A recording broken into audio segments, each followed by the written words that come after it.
Hola chicos, esta noche nosotros viajamos a los pasillos silenciosos de la corte otomana, donde el amor se susurra entre columnas de mármol y los sentimientos se caramelizan lentamente en bandejas de cobre. Imagina una época en la que cada carta de amor podía incluir una receta tan peligrosa como deliciosa, y donde el verdadero romance se medía por la habilidad para preparar un perfectamente equilibrado.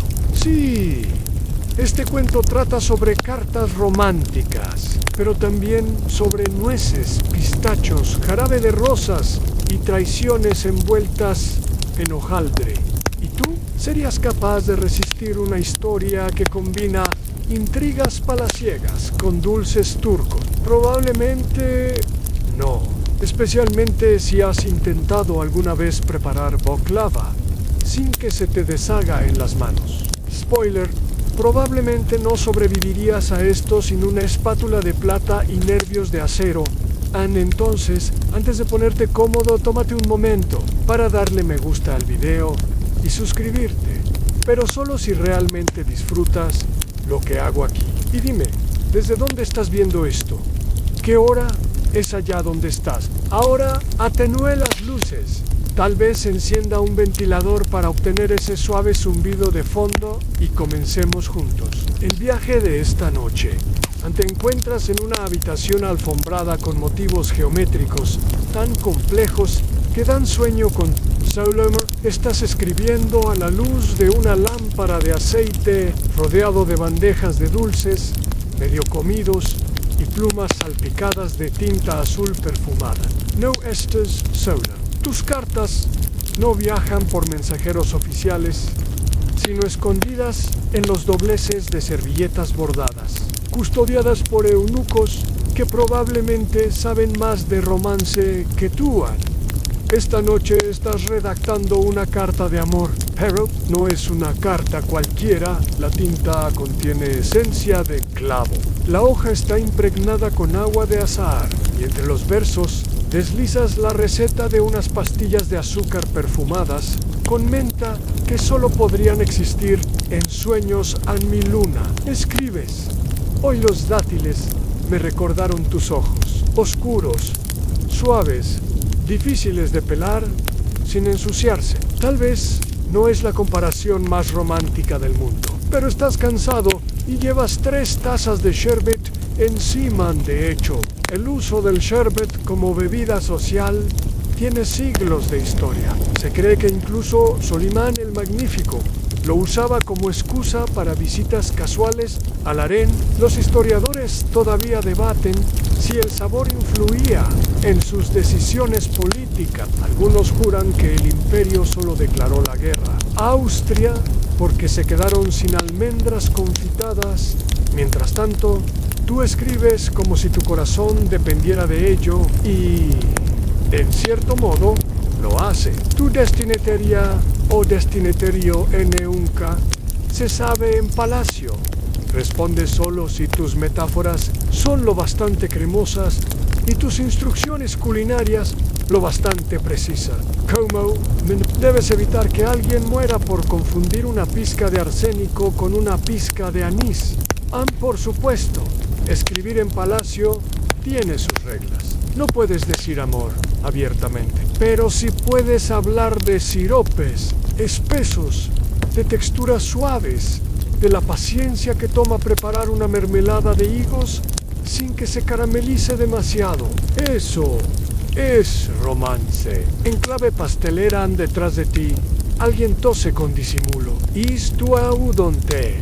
Un joven cuya mayor virtud es no preguntar por qué estás derramando lágrimas sobre una receta o por qué mantienes escondidos tus moldes favoritos en un jarrón chino detrás de la cortina del baño. Tomas aire. Repasas tu carta. Agregas una pequeña postdata con las instrucciones para secar pétalos de rosa al sol sin que se tornen marrones. Y luego las sellas. Con azúcar fundida te levantas y caminas por los pasillos del palacio, cada paso amortiguado por alfombras tejidas en Anatolia. Por la ventana, la luna cuelga como una lámpara perezosa. En las cocinas aún se oye a alguien peleando con una olla de cobre. El harén duerme o finge hacerlo al. En el extremo del pasillo, el encargado de las entregas secretas se espera. Le entregas tu carta sin decir palabra en el asiente. Ambos saben que el amor, en palacio, nunca se dice en voz alta.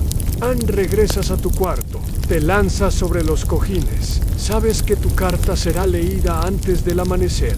Probablemente junto a una bandeja de nueces confitadas. Y quizá, solo quizá, recibas una respuesta con receta incluida. ¿Recuerdas ese protector solar de excremento de cocodrilo de los egipcios? Bueno, esto es mucho más raro. Aquí estamos hablando de relaciones sentimentales que dependen del punto exacto del almíbar, de amores escondidos bajo capas de azúcar glass y metáforas dulces que podrían condenarte o hacerte inolvidable. Tú cierras los ojos y piensas, ¿qué postre le dedicaré mañana? Te despiertas con una migaja de pistacho pegada a la mejilla y una idea que te pica la sien como abeja nerviosa.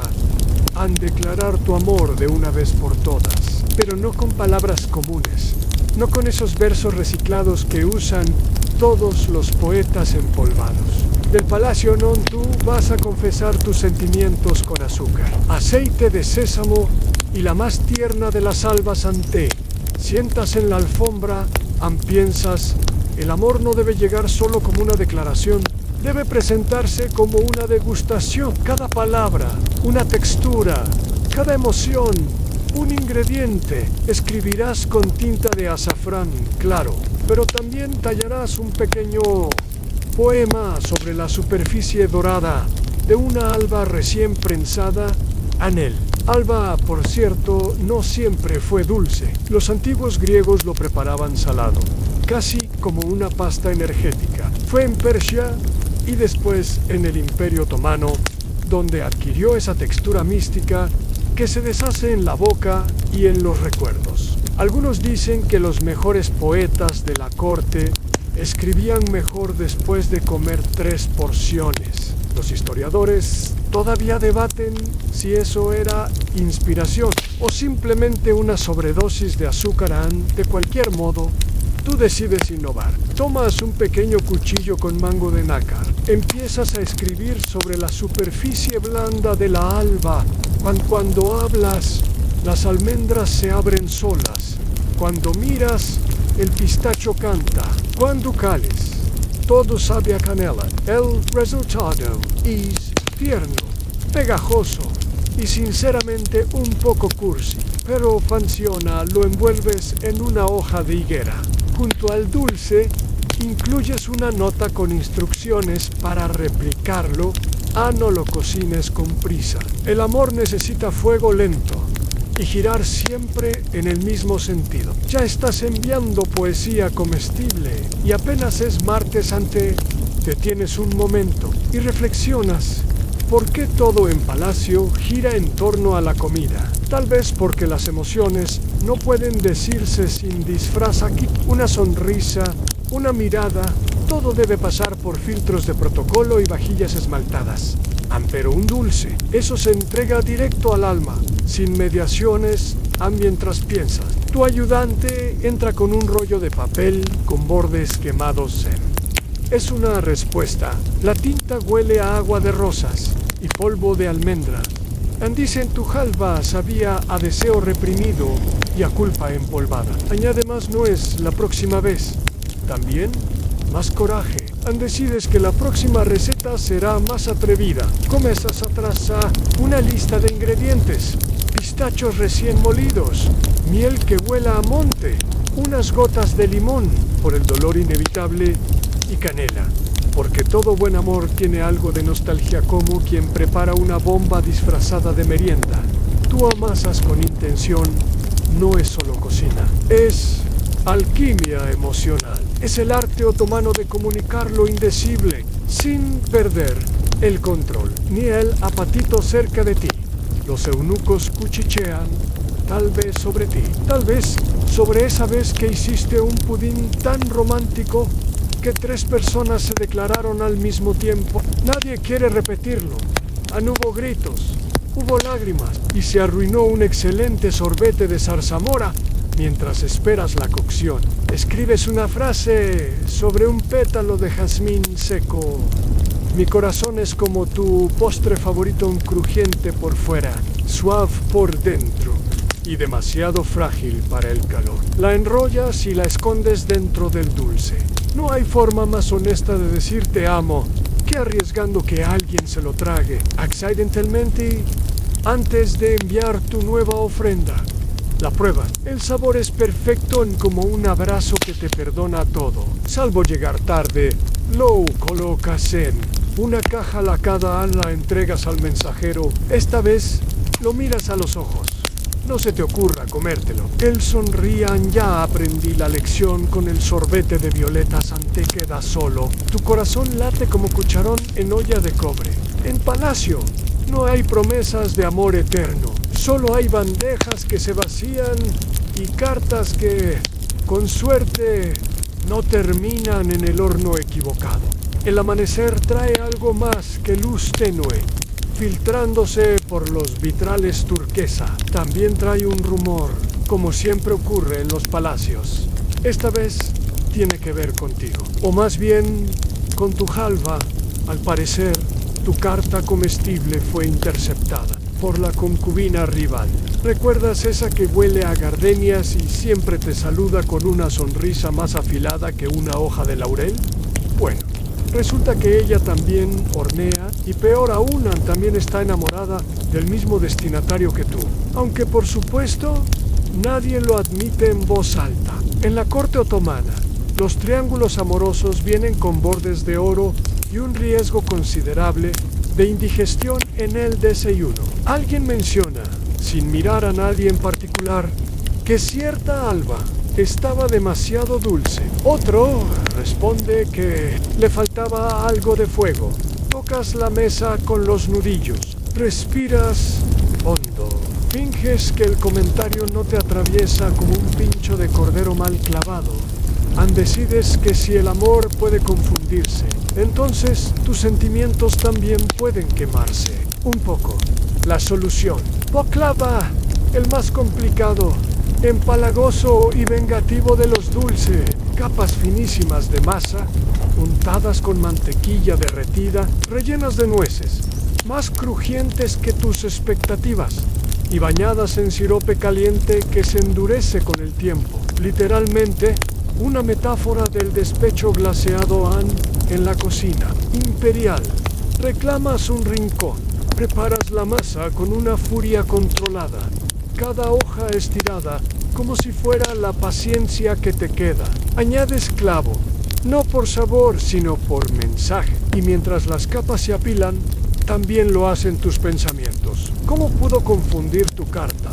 ¿O fue realmente un accidente? Dato curioso, el baklava, aunque hoy se asocia con Turquía, tiene orígenes múltiples. Algunos creen que los asirios ya lo preparaban en el siglo VIII a.C. con pan plano y nueces. Otros lo relacionan con las cocinas del Topkapi. Los historiadores todavía debaten si el emperador bizantino lo prefería con pistacho o nuez. Low Q, nadie discute. Es que pocas cosas son tan pasivo-agresivas como servir un baklava con un corte desprolijo.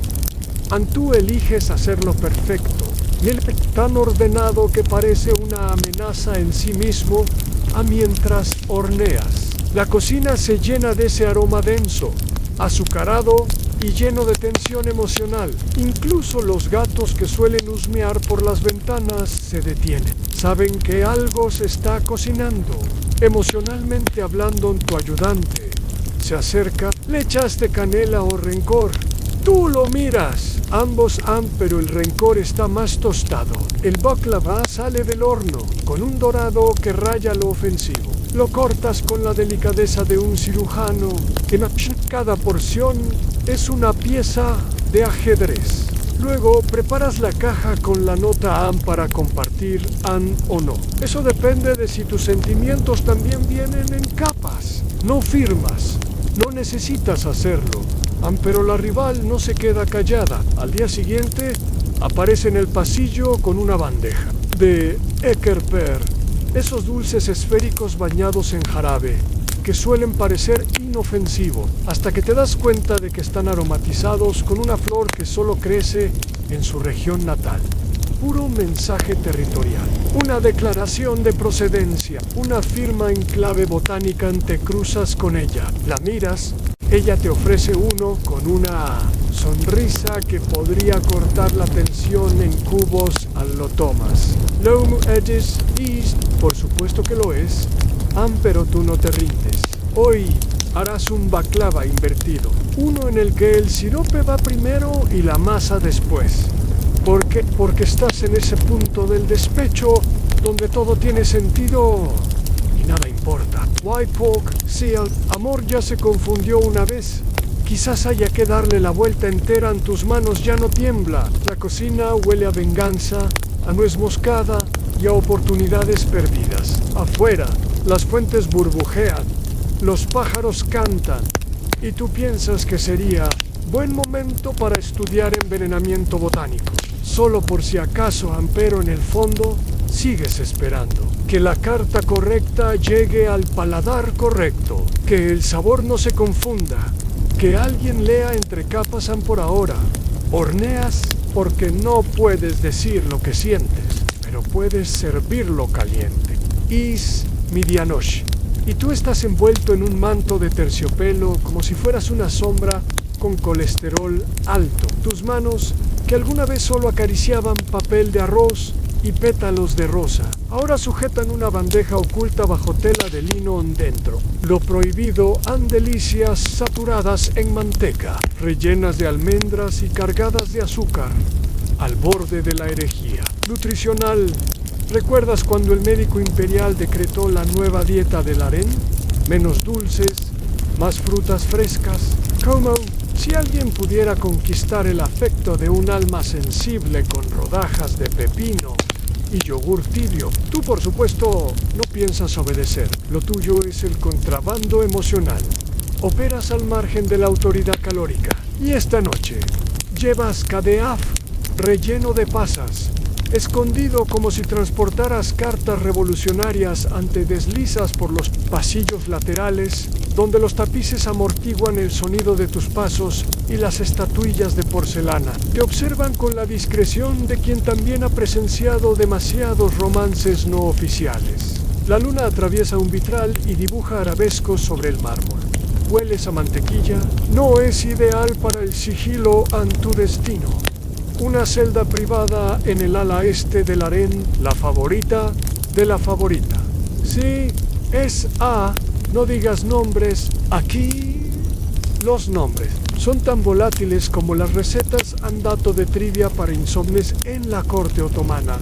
El harén no era solo un lugar de descanso y belleza, también era un centro político. Las mujeres del harén, muchas de ellas educadas, políglotas y astutas, manejaban una red de influencias que haría sonrojar a más de un visir. Los historiadores todavía debaten si el término estado profundo se originó con las concubinas, que sabían exactamente quién comía qué y con quién tocas la puerta con un golpe suave. Codificado en 1, 2, pausa 1, se abre apenas. Un par de ojos se asoma. Tú asientes. Ella sonríe. Has llegado en el interior. Una lámpara de aceite parpadea. Hay cojines por todas partes, como si el suelo estuviera tratando de competir con las nubes. Ella toma la bandeja como quien recibe un mensaje cifrado. De hecho, lo es. Bajo el cadeaf, escondiste una servilleta bordada con una frase: hay placeres que no pueden contarse en calorías. Ella lo lee y se ríe. Te lanza una pasa. Acierta justo en tu frente. ¿Sabes que esto está prohibido? Chase, solo si lo compartes, respondes a ella. Parte el dulce con una cucharita de marfil en C. Toma su tiempo. Hay poder en esa lentitud. Tú observas. Sabes que no hay regalo más íntimo que un postre que no viene del menú oficial mientras mastica. Levanta una ceja. ¿Quién más ha probado esto? Tú sonríe, solo tú, Anne. Y tal vez el eunuco gordito de la cocina. Pero no cuenta. Solo lo huele. Ella guarda el resto en una caja de madera labrada. Para después, murmura. Y tú sabes que eso significa que planea usarlo como soborno, posiblemente con una de las sirvientas que le pasa chismes del hammam. El amor puede ser egoísta. El azúcar. Aún más tú te levantas porro, no te vas. Ella te ofrece una bandeja pequeña con dátiles en rechazas. Estás lleno y expectativado. Ella te lanza una mirada. Estás disfrutando demasiado este juego. Juego. Preguntas. ¿Crees que esto es un juego? Ella se inclina. No es diplomacia. Solo que más sabrosa. Te despides con una reverencia de comedia. Casi tropiezas con un gato dormido. La puerta se cierra detrás de ti con un sonido que no es del todo silencio. Más bien suena como un pacto que no necesita firmarse de vuelta en el pasillo. Alguien tose. Tú giras. Anne es el otro mensajero. El que trabaja para la rival. Te mira tu bandeja vacía. Asienten, sabes lo que significa guerra de postres más. Tarde. En tu habitación. Revisas tu recetario secreto. Pasas páginas llenas de tachaduras y manchas de jarabe. Encuentras una vieja fórmula para Yue, ese dulce sagrado con legumbres, frutas secas y simbolismo a cucharadas. Piensas que tal vez podrías cocinar uno tan bueno que detenga los chismes por 3 días. O los multiplique por 10 mientras preparas la mise en place. Una idea se te instala entre las costillas. Quizás el amor no sea cuestión de dulces, sino de quién se atreve a repartirlos sin permiso. Pero claro, eso no suena tan poético en una carta. Así que lo dirás como Seibesan con almíbar y nuez moscada. El imperio está inquieto. Puedes sentirlo incluso desde tu rincón entre la cocina secundaria y la cámara de escritura. Hay tensión en el aire, como cuando el sirope no hierve parejo. En los jardines, los visires discuten con voz baja y túnicas agitadas. El sultán se ha retirado a su pabellón favorito con demasiadas almohadas y no suficientes respuestas. Los rumores se cuelan por las rejillas de ventilación a rebeliones en los Balcanes, intrigas en la corte, una partida de ajedrez diplomático que se juega con piezas envenenadas y cucharas de plata. Pero tú tienes una misión aún más urgente. Hacer llegar tu carta de amor número 5 esta vez. Decides no solo escribir, vas a esconder un mensaje dentro de un berrek. No de espinaca. Sería demasiado obvio, sino uno de cabello de ángel, con capas tan finas como la dignidad de un diplomático sorprendido en bata. El relleno será una mezcla dulce de nueces, almíbar con cardamomo y una pizca de canela, porque tus sentimientos siempre llevan especias cálidas. Amasar más a filo mientras el imperio se tambalea es, curiosamente, muy relajante. Sientes que tú también podrías derrumbarte en capas si no estuvieras tan concentrado en escribir algo sincero en una tira de pergamino tan delgada que parece un suspiro, con la tinta todavía húmeda. Lo enrollas y lo escondes entre la segunda y tercera capa. A nadie lo notará. Bueno, nadie salvo la persona adecuada con dientes curiosos. ¿Recuerdas la vez que escondiste un poema dentro de un albaricoque seco? Pregunta a tu ayudante mientras te pasa el cuchillo. Ansi, el jugo borró la mitad. Ella pensó que era una amenaza codificada. ¿Y esto qué es? Un tratado de pasan con nueces. Los historiadores todavía debaten si el arte de esconder mensajes en la comida fue una práctica común en las cortes otomanas. Algunos afirman que hay evidencia de panecillos huecos usados por espías. Otros creen que solo es una exageración romántica del siglo XIX. Tú, por tu parte, ya has escondido 6 cartas y una crítica de poesía dentro de un cordero relleno. Así que, exagerado o no, el método funciona. Colocas el B, rec, en una caja lacada. Lo decoras con pétalos de caléndula porque tus emociones son dramáticas, pero estéticamente coherentes, y lo envías con una sirvienta a la sala de música. Tu amado Né estará allí, tal vez tocando el laúd, tal vez desenredando un rollo de partituras lleno de suspiros ocultos en la cocina. Alguien murmura que el sultán ha preguntado por ti, no por tus cartas, claro, por tus dulces. Query con azafrán y sin melancolía. Vacilan a la hora del almuerzo.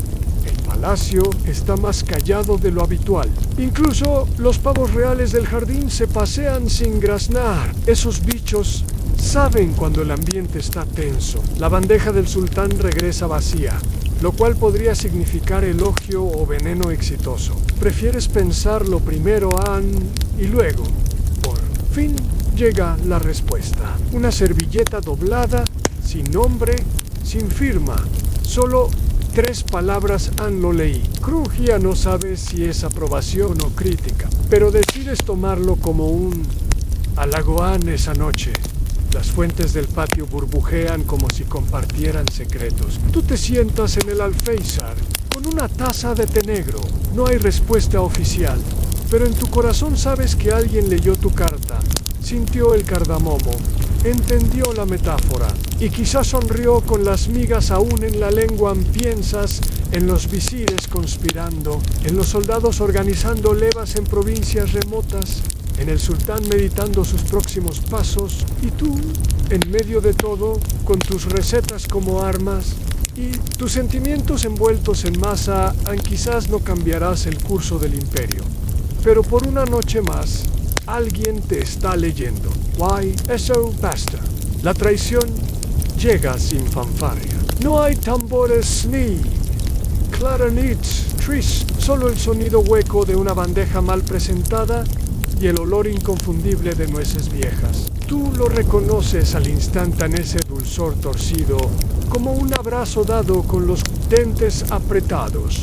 La escena ocurre en el salón de tapices. Hay música de laúd, sí, y una fuente gorgoteando cerca, pero tú estás concentrado en lo que aparece sobre la mesa. Un dulce que tú creaste, servido como si fuera una novedad. Tu receta más íntima, la que solo compartiste una vez, entre suspiros, sábanas y un tarro de azúcar. Ahora aparece frente a todos, alterada, profanada, servida con descaro. Lo pruebas. El exterior es correcto, caramelo brillante, casi, pero por dentro algo falla. No es el sabor, es la intención. El amor no debe saber a nueces rancias. Tu asistente te ve fruncir el ceño. Es tuyo. No así. ¿Quién lo preparó? Mira quién sonríe demasiado. Why, ahí está ella, o él, depende de la versión, tu rival de siempre, sentada entre cojines como si hubiera inventado el caramelo, fingiendo sorpresa ante los elogios, aceptando cumplidos por algo que no le pertenece en tu receta. To emotion, convertida en falsificación comestible. Ese postre tenía historia. No era solo azúcar y frutos secos. Fue el primero que cocinaste cuando te diste cuenta de que estabas enamorado. Lo serviste con nervios en una bandeja de cobre, en la terraza más alta del harén, la que solo da sombra en invierno. La receta incluía 3 ingredientes secretos: una pizca de flor de sal, una lágrima de vinagre de higo y el susurro exacto con el que dijiste no me olvides. Y ahora está hecho con nueces rancias. Dato curioso, en la cocina imperial otomana, las recetas no se escribían, se transmitían por voz, gesto y repetición. Era una tradición oral y extremadamente susceptible a sabotajes.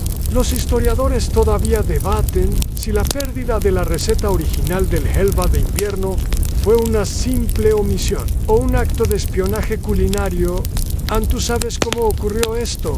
Alguien vio tu cuaderno, quizá tu ayudante, Quizá, que olía a sándalo y decía no saber leer. No importa, el daño está hecho. Ahora, tu amor se sirve en porciones falsas, adornado con granada para disimular la falta de alma. No puedes reclamarlo, no sin admitir que el dulce era tuyo, ni admitir eso. Sería admitir otras cosas, cosas que en palacio no se dicen sin consecuencia. Cosas que llevan a conversaciones incómodas con eunucos de mirada severa. Así que sonríes, tomas otra cucharada. Interesante reinterpretación, dices, como quien comenta sobre una mala versión de su propio poema en esa noche. En tu alcoba, vuelves a tu recetario. Pasas las páginas con dedos lentos. Donde estaba la receta original, ahora solo hay una. Moncarte, decides escribirla de nuevo, desde la memoria, pero algo se ha perdido. No puedes recordar si el caramelo se vertía en espiral o en círculos concéntricos. Si usabas anís estrellado o solo pensabas hacerlo en la traición. Al parecer, también borras sabores a tu asistente. Llega con una bandeja, te guardé un poco más del falso a no quiero más. ¿Qué vas a hacer? Cocinar otra cosa. Algo que nadie pueda copiar. Che, levantas tomas papel y tinta de higo. Esta vez no escribirás una receta, escribirás una advertencia. En verso la miel robada no pega igual. La nuez sin alma amarga más. Y el fuego ajeno no calienta pan. Al día siguiente, colocas ese papel dentro de un locom relleno de cáscara de naranja. Lo sirves tú mismo. Lo dejas donde todos puedan verlo. Una declaración, no de guerra, sino de autoría. ¿Recuerdas el dicho otomano? Quien cocina en silencio, saborea en voz alta. Bueno, tú piensas hacerlo a gritos. Solo que en azúcar hay errores simples. ¿Cómo olvidar echar el cardamomo? Y luego están los tuyos en confundir el papel de arroz de tus cartas secretas con las hojas enceradas donde sueles anotar cantidades de harina. Resultado en una confesión amorosa completa, escrita en tinta de azafrán, ha terminado dentro de un pastel de sémola, horneado, decorado y enviado con alegría al lugar equivocado. Ansi, acabas de cocinar tu alma en el rebani. Para ser justo, es uno de tus mejores, ligeramente húmedo, con ese perfume a limón y sirope tibio, que hace que incluso los corazones fríos se ablanden como mantequilla olvidada al sol. Lo preparaste mientras tarareabas un poema turco del siglo XVII y soñabas con una respuesta positiva a tu última carta. Pero ahora, esa carta está ahí dentro, fundida en la masa entre ralladura de cítricos y líneas cursivas ya ilegibles. Y tú no sabes si fue servida con una cucharilla de oro, o si alguien se la comió sin sospechar que masticaba metáforas. Tu ayudante te encuentra en el suelo de la cocina, mirando fijamente un bol vacío. ¿Te pasó otra vez? Es peor. Esta vez es la carta larga en la del poema. Con la pot, la comparación con el sorbete, la que rimaba rosa con mimosa. Exacto, Nessa, tienes dos opciones. Fingir que nunca ocurrió o iniciar la operación de rescate pastelero más absurda que ha vivido esta cocina desde que alguien trató de preparar flan durante un terremoto en té. Pones una capa negra porque, claro, no puedes entrar a la sala de postres a plena luz del día sin levantar sospechas, y menos con esa cara de culpabilidad y harina en la ceja en té. Cuelas entre los cortinajes. La sala está en semipenumbra, iluminada por lámparas de aceite y un candelabro que parece robado de un cuento. En una esquina ves la bandeja. El rebani está allí. Bueno, una parte de él ya falta un tercio. Los dioses del azúcar no te favorecen hoy en té. Acercas como quien inspecciona una obra de arte. Sostienes la bandeja con respeto. Tomas un trozo, entonces sucede a una sirvienta. Te ve. Se te acerca con la sonrisa lenta de quien huele chismes. Eres tú el que hornea con intenciones ocultas. Tú no pestañeas. Y si fuera, entonces, esto es para ti en té. Entrega una servilleta. En su interior, un pequeño trozo del pastel y en él una línea semi-ilegible de la carta. Y si tus ojos fueran de azúcar, yo moriría feliz en tu té. No, esa era la frase vergonzosa. La del té, que rimaba con bebé. Pero hay algo más. Han pegado al dulce. Hay un mensaje nuevo, no tuyo. No sabía que se podía hornear un poema, pero la textura es buena. La próxima vez, añade más limón. Te sonrojas en el tono, no es cruel. Es curioso, divertido, incluso una invitación disfrazada de crítica. Dato interesante, el Revani fue introducido durante el reinado del sultán Murad IV como parte de las celebraciones imperiales. Se servía en ocasiones especiales y simbolizaba buena fortuna. Los historiadores todavía debaten si el nombre Yevauni proviene de Yevauni Efendi, un poeta de la corte que, según leyenda, escribió versos tan dulces que una vez endulzaron el té por accidente. Tú te preguntas si estás siguiendo esa tradición o simplemente perdiendo el juicio lentamente. Uno pastel a la vez, decides responder. No por carta, por receta. Esa misma noche preparas un nuevo Revani, pero esta vez lo acompañas con una nota que no se hornea. La escribes en una hoja perfumada, enrollada como los antiguos decretos selyúcidas, y la escondes bajo la bandeja, atada con una cinta de hilos de caramelo endurecido. A la nota dicen gracias por no escupir el poema. Aquí va otro intento. Sin tinta comestible, ampe y anzan en limón extra, como pediste, y por primera vez en semanas sonríe sin sarcasmo. Quizás, solo quizás, alguien ahí fuera quiere seguir leyendo lo que cocinas, aunque venga en porciones inesperadas.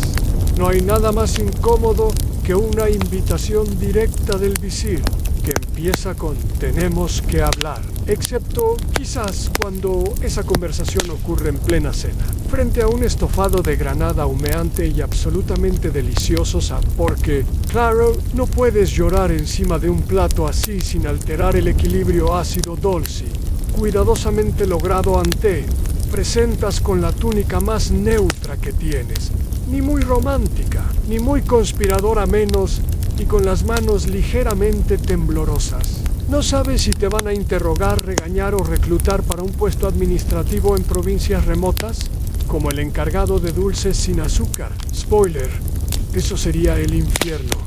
El visir te observa con esa mirada de ave rapaz que sabe más de low Q dice. Tiene un trozo de pan en la mano, lo hunde con lentitud en la salsa carmesí del estofado y luego te hace la peor pregunta posible. ¿Qué piensas tú del amor? ¿Tú tragas saliva, amor? ¿Como ingrediente o como concepto? Ambos. Más chica. Me han dicho que tus postres causan más suspiros que los poetas cortesanos. Y ahí está.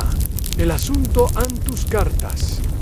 Tus Revani accidentales con versos comprometidos. El visir no sonríe, pero tampoco parece enfurecido, solo interesado, como un gato frente a un tazón de leche ligeramente sospechosa. Yo solo cocino, responde. Algunas veces también escribo, algunas veces también quemas los bordes de tus baklavas. No te preocupes, nadie es perfecto. Eso fue un chiste. Durante el siguiente cuarto de hora, el visir no toca el tema directamente. En cambio, te habla de las tensiones entre provincias, de los embajadores persas que se ofenden con facilidad y del caos que puede provocar un pastel entregado en la sala equivocada. Hay rumores de que estás enviando mensajes secretos a través de tus postres. Eso es ridículo. Entonces, ¿no te molestará si hacemos una pequeña disección de tu estofado? Traen un plato idéntico al tuyo, solo que con los ingredientes separados, como en una disección de rana académica. Granada por un lado, menta picada por otro, cebolla caramelizada perfectamente extendida. Te miran. ¿Dónde esconderías un mensaje? No lo haría, pero si lo hicieras, probablemente en la cebolla. Nadie sospecha de la cebolla. El visir se ríe, pero lo suficiente como para que un guardia parpadee, confundido, y luego cambia el tono. tú no eres un peligro. Pero el palacio no está hecho para juegos. Hay ojos, y más aún, hay estómagos susceptibles. ¿Por qué me invitas entonces?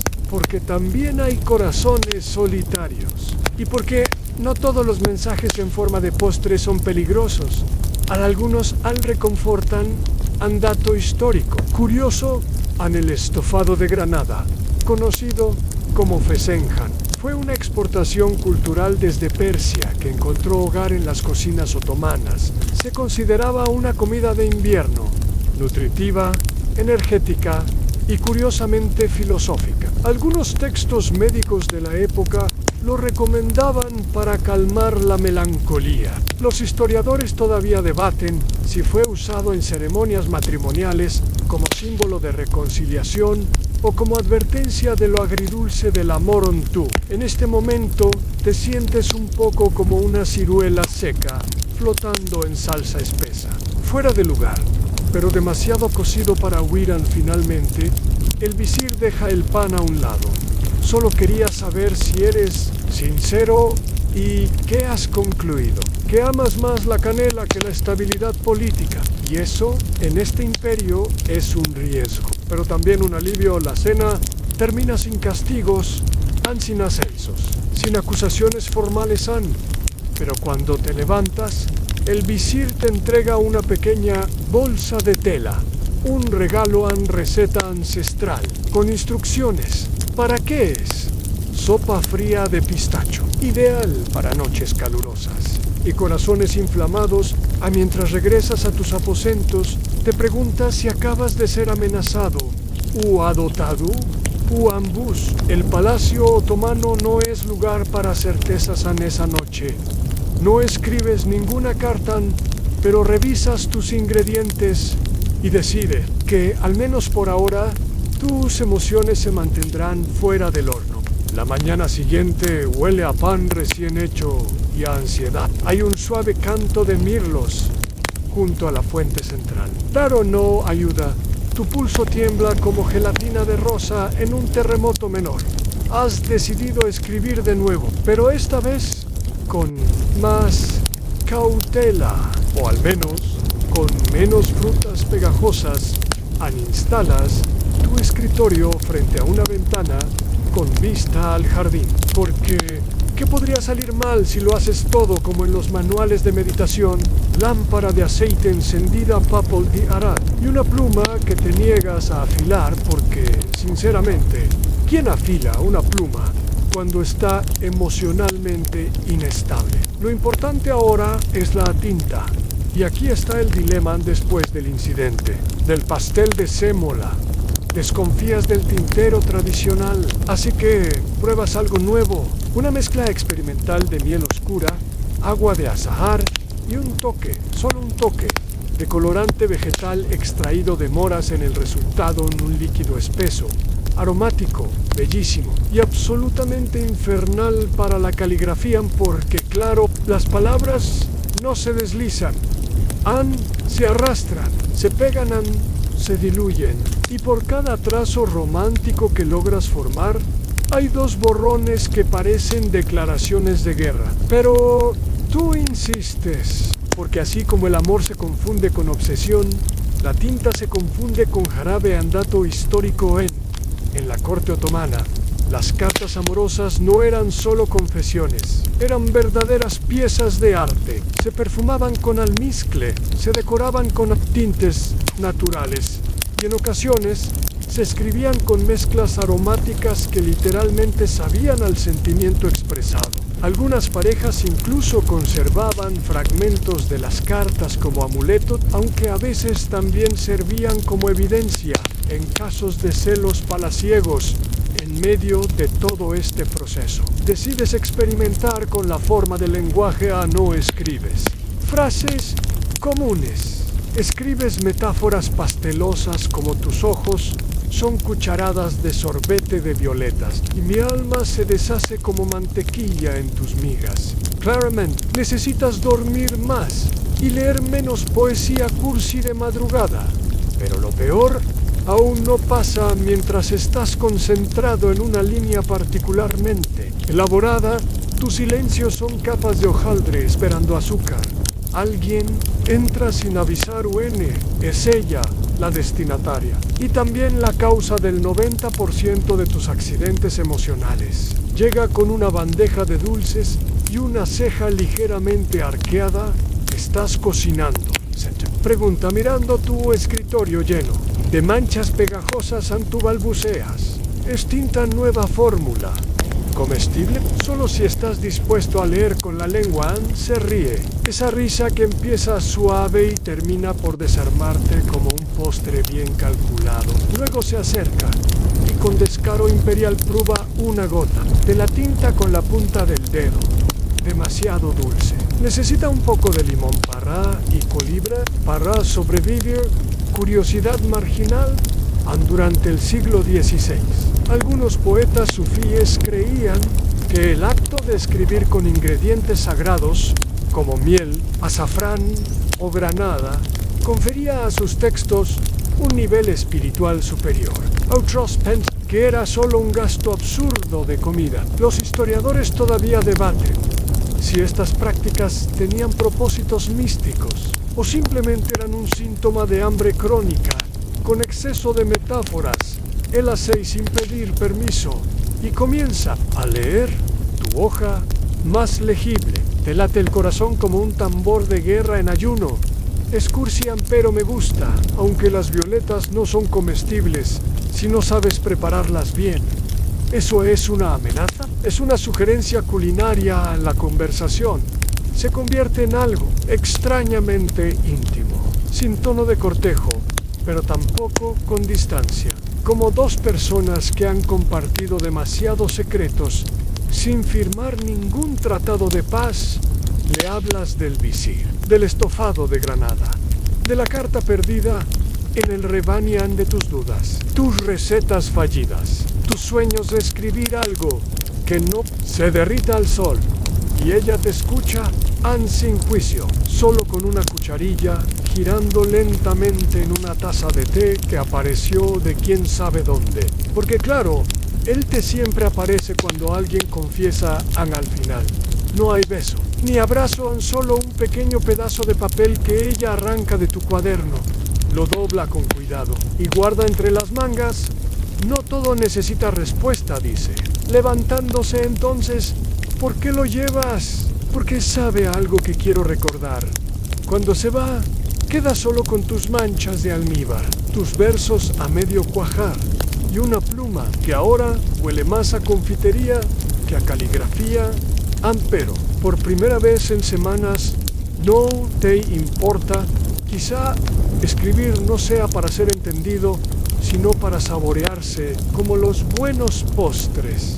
Los pasillos del palacio hoy huelen diferente. No es la canela usual ni el típico perfume de rosas, es otra cosa. Algo más ácido, como cuando el yogur ya no es yogur. Si no evidencian, tú lo notas al primer paso en la cocina imperial. Hey, demasiados reposteros nuevos, caras que no reconoces. Guay, eso es raro.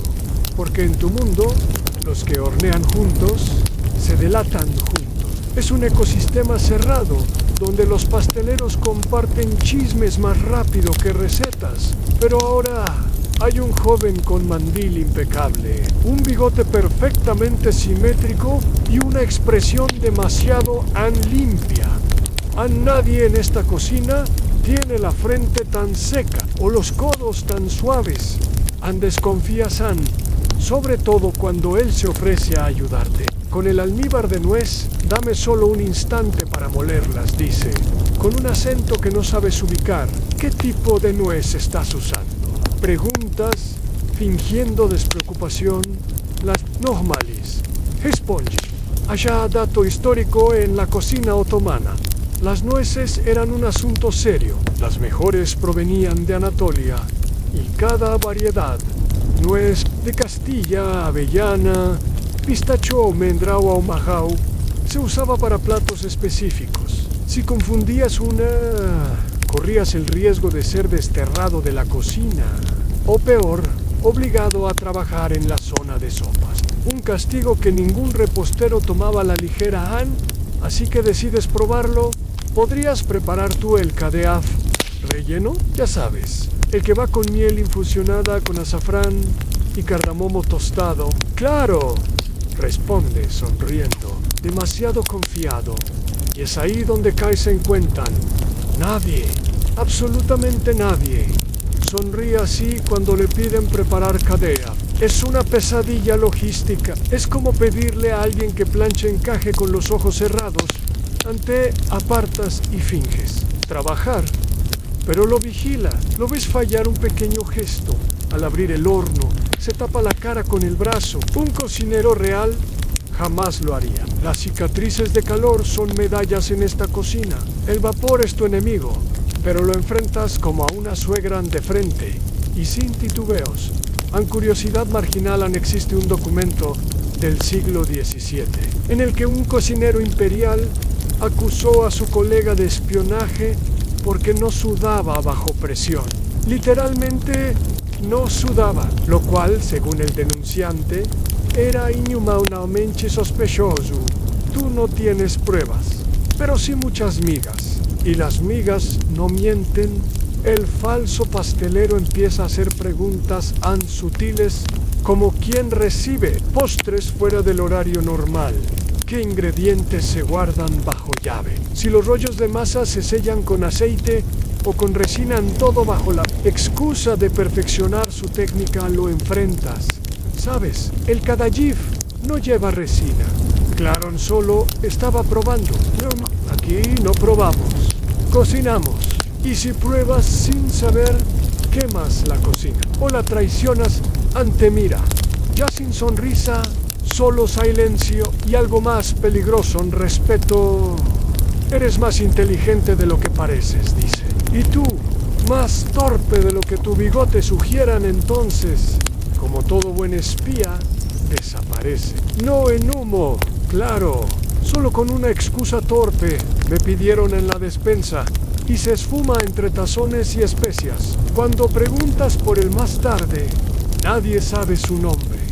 Su mandil ya no está colgado. Su cuchillo, limpio e intacto. Y la bandeja que había estado preparando vacía. Nada desaparece tan perfectamente en una cocina como algo que nunca debió estar ahí. Los historiadores todavía debaten. Sí, los servicios de inteligencia otomanos infiltraban la cocina imperial con fines estratégicos, o si simplemente estaban hambrientos de primera mano. Algunos argumentan que saber quién recibía qué postre era una forma de medir el favor del sultán. Otros, que todo era paranoia envuelta en hojaldre. Pero tú no necesitas teorías, solo sabes que alguien vino buscando algo más que nueces ni. Ahora, tú también estás buscando, no espías, sino pistas. Entre las migas, los dobles fondos de las cajas de azúcar, los mensajes ocultos en patrones de glaseado, porque si él te observó, tú también puedes devolverle el favor y comienzas a escribir de nuevo. Esta vez, no cartes, sino recetas falsas. Postres que no funcionan, que colapsan en cuanto se enfrían, que son trampas disfrazadas de dulzura. Los vas dejando por ahí como anzuelos y esperas porque en la cocina del palacio el azúcar también puede ser veneno. Y tú estás aprendiendo a endulzar con sospecha. La noche cae con un manto tan oscuro que parece absorber hasta el aroma de la menta fresca en los jardines. Caminas despacio entre los pasillos del harén, donde la luz de las lámparas se filtra a través de vidrios coloreados, proyectando manchas de rojo, azul y oro sobre el mármol frío. El silencio es casi absoluto, salvo por el leve susurro de tus propios pasos y el roce sutil de las telas. Esta noche tienes una misión especial. No es solo entregar un postre, es entregar un secreto. En tu bandeja descansa un Eckerper pequeño y dorado cubierto con una fina capa de almíbar que brilla como un suspiro dulce. Pero este no es un postre cualquiera. Dentro, envuelto cuidadosamente, hay un mensaje oculto, una frase escrita en un pergamino finísimo, enrollado como un delicado bastón de caramelo en té. Te tienes frente a una puerta discreta apenas marcada con un grabado de jazmín. Sabes que detrás está ella, la persona a la que destinaste esta carta hecha de masa y miel, la sirvienta que suele traer noticias y silencios. Cómplice de risas ahogadas y promesas no pronunciadas, golpeas suavemente la puerta con la punta de tus dedos y, tras un breve instante, esta se abre una rendija. Una mirada curiosa y cautelosa. Aparece en entregas la bandeja sin palabras, solo con un leve asentimiento. El silencio entre ambos es más elocuente que cualquier discurso.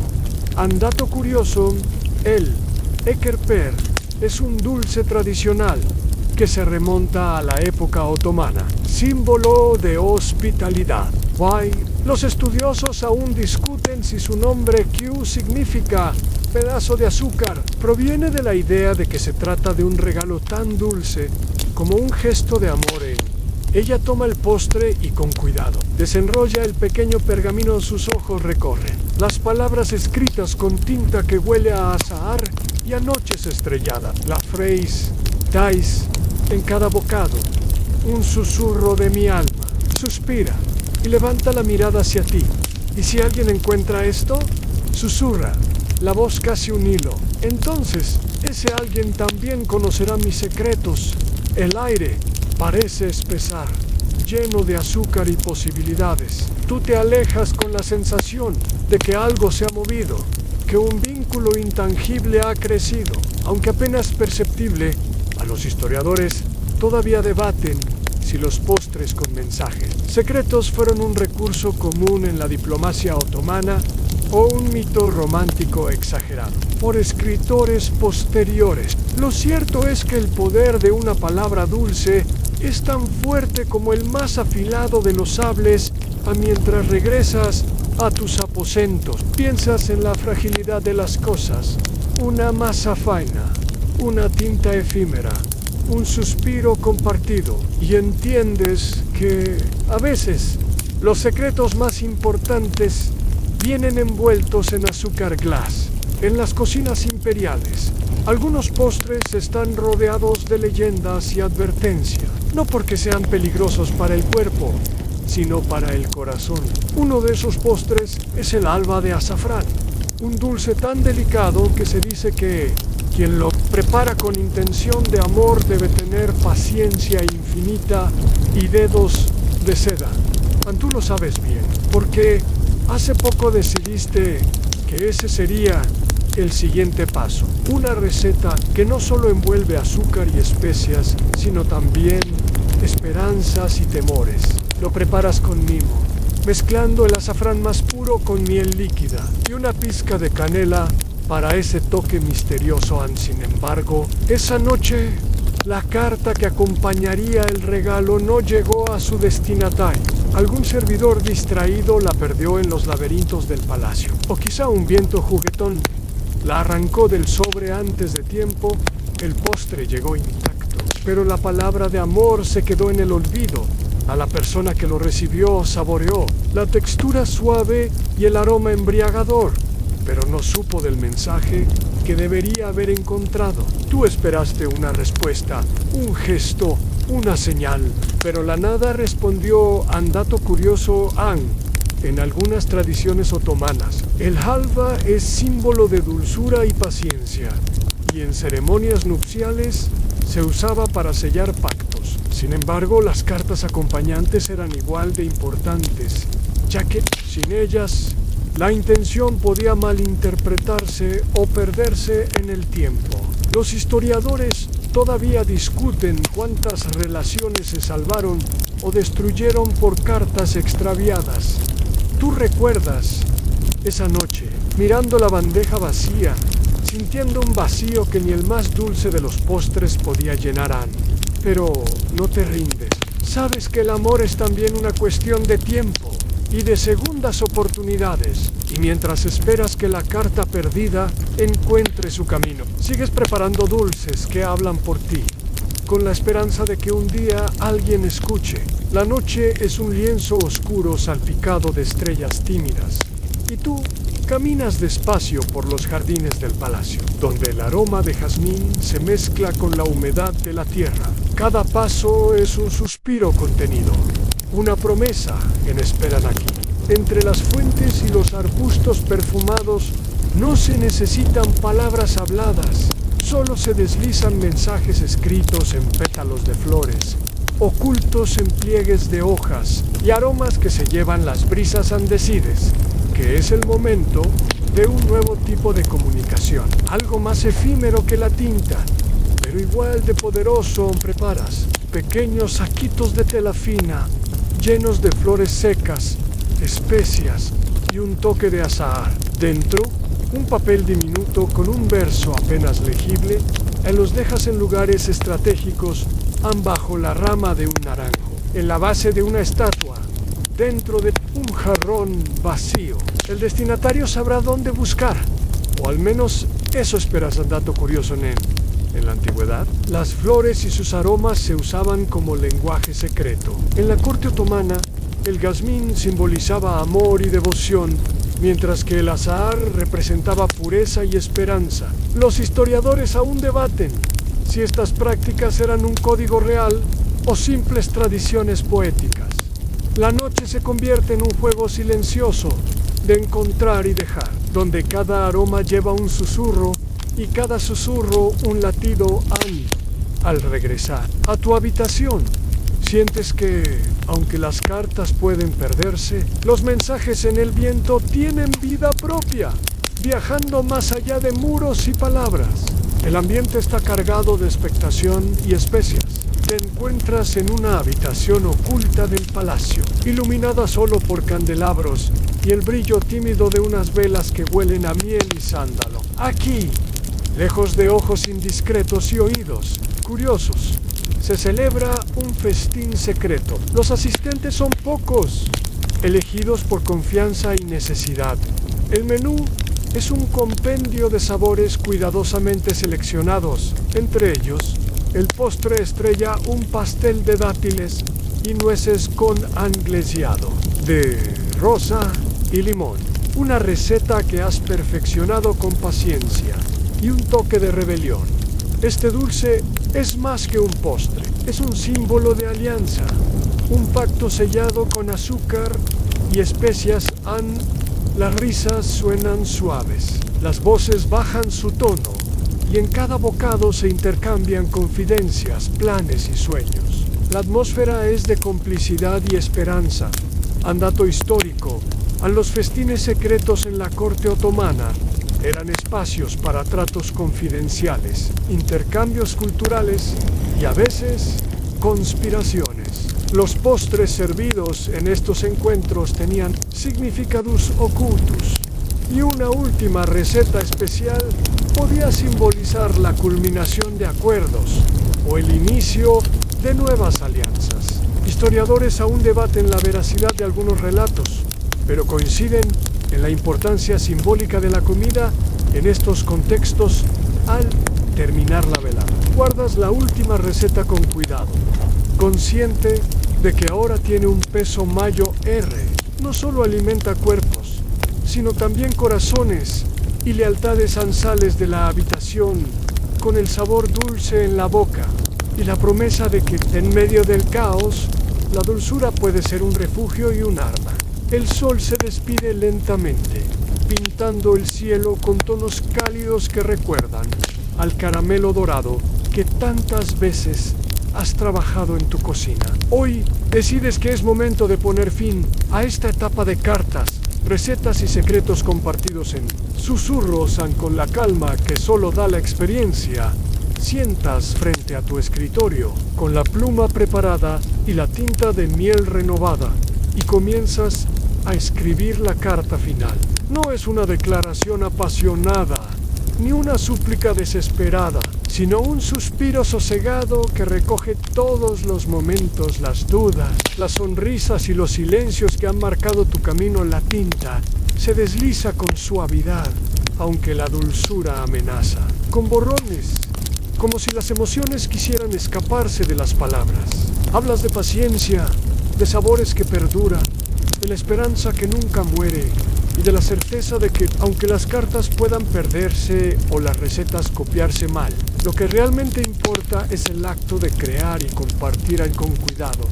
Sellas la carta con cera de abeja, presionando un pequeño emblema de flor de naranja, símbolo de pureza y dulzura. Colocas el sobre en un lugar especial de tu mesa, sabiendo que esta vez no es una despedida, sino una pausa. Dato curioso: los sellos de cera eran usados en la corte otomana para asegurar la confidencialidad y autenticidad de las cartas. Además, cada símbolo tenía un significado oculto, como flores o animales, que solo los destinatarios podían interpretar correctamente. Los historiadores debaten si algunos mensajes secretos se perdieron porque sus sellos fueron mal entendidos o destruidos ante recuestas en tu silla, dejando que la luz tenue y el aroma a azahar llenen la habitación. Sientes una paz profunda, como si el dulce último suspiro de azúcar sellara no solo una carta, sino también un ciclo entero. Ahora es momento de dejar que la noche te envuelva. Has recorrido un camino lleno de sabores y sentimientos, cartas que se entrelazan con recetas y momentos que, aunque a veces amargos o confusos, siempre llevan una pizca de dulzura. Ahora que la historia llega a su fin, es hora de bajar el ritmo, dejar que la calma te envuelva como una manta suave en una noche fresca. Respira profundo, siente como cada palabra, cada aroma, cada sabor se transforma en una melodía lenta que acaricia tus sentidos. No importa si el amor se expresa en tinta de miel o en un trozo de baklava. Lo que importa es que has compartido, sentido y vivido cada instante. Imagina un jardín silencioso bajo la luna, donde las flores de azahar liberan su aroma tranquilizador y el viento susurra canciones antiguas que arrullan tu alma. Deja que esa imagen te acompañe mientras cierras los ojos, sabiendo que estás seguro, envuelto en dulzura, y que mañana traerá nuevos sabores, nuevas historias y nuevas esperanzas. Descansa ahora, que tus sueños sean tan suaves y reconfortantes como el más delicado de los postres. Y recuerda, no hay prisa. La dulzura de la vida siempre está a un suspiro de distancia.